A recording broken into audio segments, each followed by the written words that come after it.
আমরা আগরতলা রেলের যে সুপারিনটেন্ডেন্ট আছেন, স্টেশন সুপারিনটেন্ডেন্ট, ওনার সঙ্গে ডেপুটেশনে মিলিত হচ্ছি ডিওএফআই ত্রিপুরা রাজ্য কমিটি। গত 16 তারিখ জিরানিয়াতে ব্যাপক পরিমাণে নেশা সামগ্রী একদম ভারতীয় রেলে করে, মানে সরকারি পরিবহনে আমাদের রাজ্যে দিনের পর দিন এই নেশা সামগ্রী ঢুকছে। গত 16 তারিখ তার একটা দিক উন্মোচন হয়েছে। 16 তারিখের পর আজকে 21 তারিখ, মাঝখানে 5 দিন অতিক্রান্ত।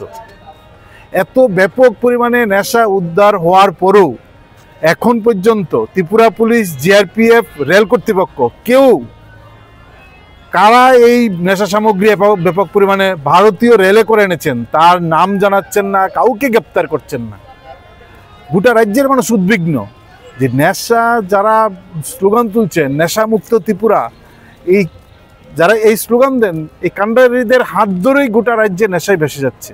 ফলে এই অবস্থায় দাঁড়িয়ে আমরা ডিএফআই মনে করছি যে কারা এই নেশা সামগ্রী আমদানি করছেন আমাদের রাজ্যে তার নাম উত্থাপন করা, সে মানুষের সামনে তুলে ধরা, এবং এই ব্যাপক পরিমাণে নেশার সঙ্গে কারা যুক্ত তাদেরকে দ্রুত গ্রেপ্তার করা। এবং আমরা মনে করি সর্বোচ্চ স্তরের প্রশাসনিক কর্তা ব্যক্তির ক্ষমতা ছাড়া সরকারি পরিবহনে ভারতীয় রেলে করে নেশা রাজ্যে প্রবেশ করতে পারে না। ফলে গোটা রাজ্যে আজকে আক্রান্ত, গোটা রাজ্য শেষ হয়ে যাচ্ছে নেশার দ্বারা। ফলে নেশার বিরুদ্ধে প্রতিদিন ডিএফআই লড়ছে।